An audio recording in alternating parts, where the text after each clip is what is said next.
दोस्तों, आइए जानते हैं शेर और मच्छर की कहानी। जंगल के राजा शेर को अपनी शक्ति पर बड़ा घमंड था। वह स्वयं को सबसे शक्तिमान समझता था, इसलिए जंगल के हर जानवरों पर अपनी धौंस जमाता रहता था। जंगल के जानवर भी क्या करते, अपने प्राण सबको प्रिय थे, इसलिए न चाहकर भी शेर के सामने नतमस्तक हो जाते। एक दिन दोपहर के समय शेर एक पेड़ के नीचे सो रहा था। वहीं एक मच्छर भिनभिना रहा था, जिससे शेर की नींद में खलल पड़ रहा था। वह मच्छर से बोला, ए मच्छर, देखता नहीं मैं सो रहा हूँ, भाग यहाँ से, नहीं तो मसल कर रख दूंगा। मच्छर बोला, क्षमा करे वनराज, मेरे कारण आपकी नींद में व्यवधान उत्पन्न हुआ, किंतु आप मुझे ये बात नम्रता से भी कह सकते हैं। आखिर मैं भी इस धरती का जीव हूँ। अच्छा, तो तू छोटा सा मच्छर मुझसे जुबान लड़ाएगा? और क्या गलत कहा मैंने? तुम मच्छर हो ही ऐसे कि कोई भी तुम्हें यूं मसल दे। मैं तो ये बार बार कहूँगा, क्या बिगाड़ लोगे तुम मेरा? मच्छर को शेर की बात और व्यवहार बहुत बुरा लगा। वह अपने साथी मच्छरों के पास गया और उन्हें सारी बात बताई। सभी मच्छरों को शेर की बात चुभ गई। उन्होंने तय किया कि इस संबंध में एक बार सब मिलकर शेर से बात करेंगे। सभी मच्छर शेर के पास पहुंचे और बोले, वनराज, हमें आपसे बात करनी है। जल्दी बोलो, मुझे तुम जैसों से बात करने की फुर्सत नहीं है। शेर बोला, वनराज, आप होंगे बहुत शक्तिशाली, किंतु इसका अर्थ ये कतई नहीं है कि आप अन्य जीवों और प्राणियों का मजाक उड़ाएं या उन्हें नीचा दिखाएं। मच्छर बोले, मैंने जो कहा सच कहा। मैं सबसे शक्तिशाली हूँ और मुझे कोई हरा नहीं सकता। घमंड में चूर शेर गरजा।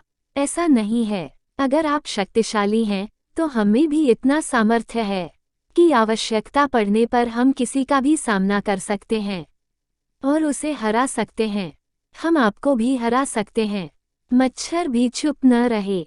यह सुनकर शेर हंसते हुए बोला, तुम लोग मुझे हराओगे? तुम लोगों की इतनी हिम्मत कि मेरे सामने आकर ये बात कहो? मेरी शक्ति का अंदाजा नहीं है तुम्हें, अन्यथा ऐसा कभी नहीं कहते। अभी भी समय है, भाग जाओ यहाँ से, नहीं तो कोई नहीं बचेगा।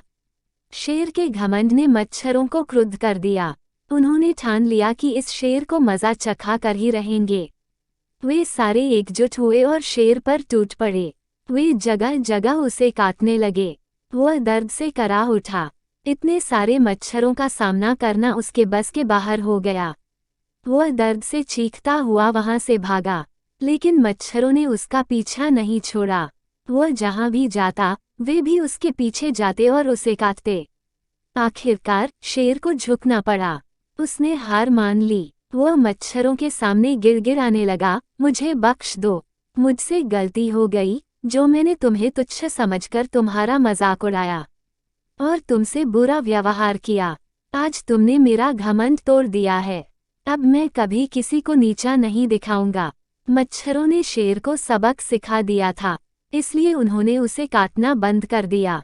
वे बोले, घमंडी का घमंड कभी न कभी अवश्य टूटता है। आज तुम्हारा टूटा है। घमंड करना छोड़ दो, अन्यथा एक दिन ये तुम्हें ले डूबेगा। और कभी किसी प्राणी को नीचा मत समझो, हर किसी का अपना सामर्थ्य और शक्ति होती है। शेर तौबा करते हुए वहां से भाग गया।